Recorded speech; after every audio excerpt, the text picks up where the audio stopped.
Hola a todos los estudiantes del libro Durantia. Vamos a resumir el documento 78, que se titula La raza violeta después de los días de Adán. Comenzamos. El segundo Edén fue la cuna de la civilización por casi 30.000 años. Se establecieron pueblos adánicos y enviaron su progenie hasta los confines de la tierra. Sección número 1. La distribución racial y cultural. Aunque Adán y Eva aportaron muchas cosas valiosas al progreso social e hicieron lo mejor que pudieron después de lo ocurrido, el mundo en general poseía muy poca cultura. La mayor parte de Urantia se estancaba en el salvajismo. La distribución racial y cultural era así. Los adamitas y adanzonitas, la raza violeta, segundo jardín. Los noditas, los presumerios, primero vivían en el delta de los ríos y luego se mezclaron con los adanitas. Los andonitas andaban dispersos por Turquestán. Los hombres rojos ocuparon América. La raza amarilla, los asiáticos. La raza azul, Europa. La India englobaba todas las razas de la tierra. La raza índiga, desierto de Sahara. Y en la cuenca del Mediterráneo, una mezcla de raza azul con saharianos, noditas y adanitas. Sección número 2. Los adanitas en el segundo jardín. Durante miles de años, Adán y Eva y su descendencia labraron el segundo jardín. Entre los ríos de Mesopotamia, perfeccionaron la defensa, la agricultura y los regadíos. Fue una extraordinaria epopeya de la historia urantiana. Los adanitas superaban en general a las razas urantianas. Los adanitas fueron una verdadera nación por 19.000 años antes de Jesucristo. Sección número 3. Las primeras expansiones de los adanitas. La raza violeta conservó las tradiciones pacíficas del Edén. Tempranamente se desplazaron algunos adanitas hacia el valle del río Nilo. Otro grupo se abrió paso hacia el norte y otro hacia el oeste. Cuanto más avanzaban y se mezclaban, se volvían menos adánicos.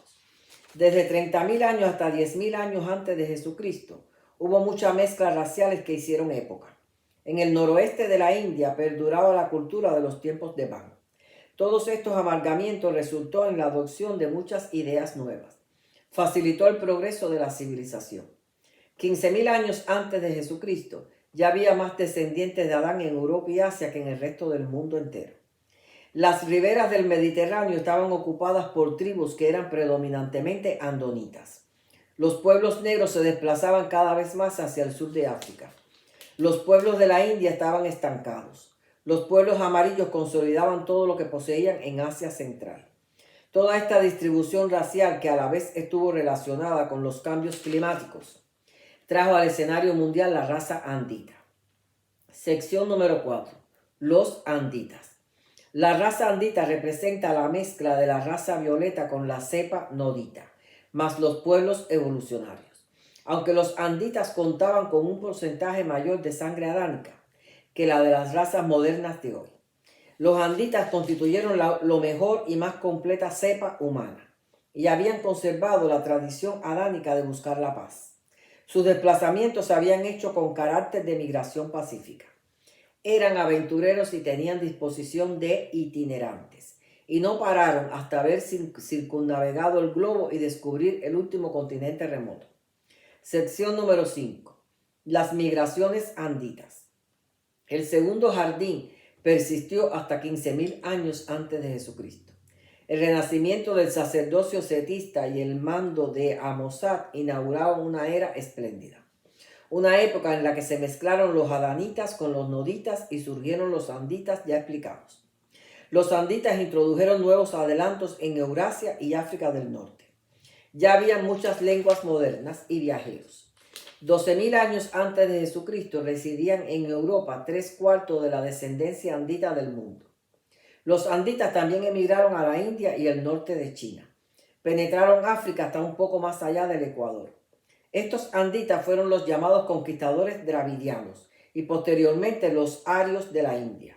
Su presencia en Asia Central mejoró la descendencia de los turanianos.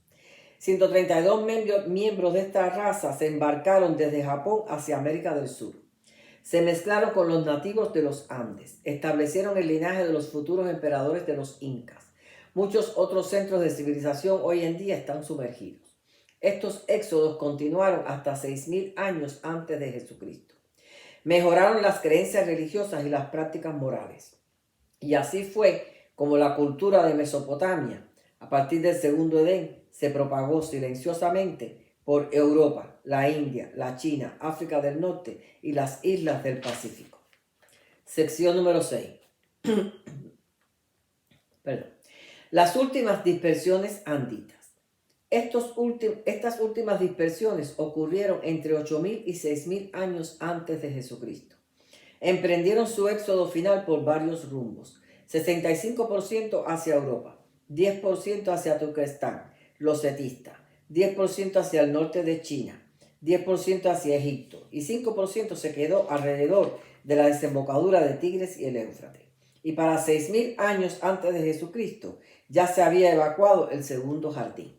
Desaparece el segundo jardín en manos de bárbaros del norte. Perdón. Sección 7. Las inundaciones en Mesopotamia. Los moradores ya estaban acostumbrados a desbordes de ríos en ciertas estaciones. Grandes nevadas en las montañas y copiosos diluvios daban lugar a estos desbordes del río. La historia bíblica del arca de Noé es un invento del sacerdocio hebreo.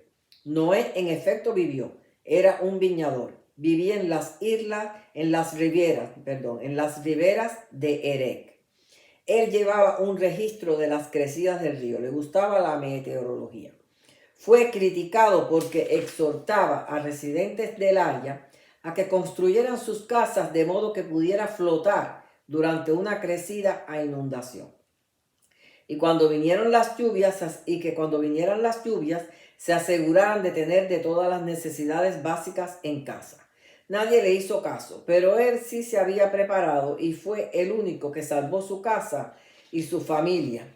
Y fue con estas inundaciones que finalizó la civilización andita. Cuando terminó este periodo de diluvios e inundaciones, ya no quedaba rastro del segundo jardín. Sección número 8. Los sumerios, los últimos de los anditas. Una minoría de esta raza superior andita permaneció cerca del delta de los ríos. Estos eran los sumerios.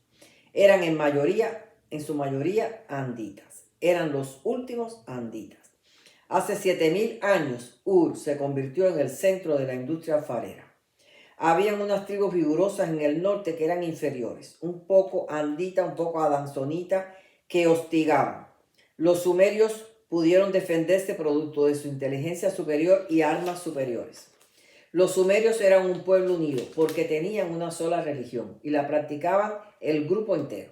Pudieron mantener su identidad racial y nacional. Ningún grupo pudo vencer a los sumerios unidos. Pronto supieron confiar y apreciar como maestros a estos sumerios amantes de la paz. Fueron altamente respetados como gobernantes civiles por todos los pueblos del norte de Egipto y la India. Tras el desmoronamiento de la primera confederación sumeria, entraron a gobernar descendientes apóstatas del sacerdocio setista. Hubo divisiones y guerras tanto religiosas como gubernamentales. Alrededor de 2.500 años antes de Jesucristo, los sumerios sufrieron graves reverses a manos de los suitas y huitas del norte. Los sumerios fueron absorbidos por la población semita y desaparecieron los anditas mesopotámicos de las páginas de la historia. Los cambios climáticos subsiguientes lo concluyeron todo.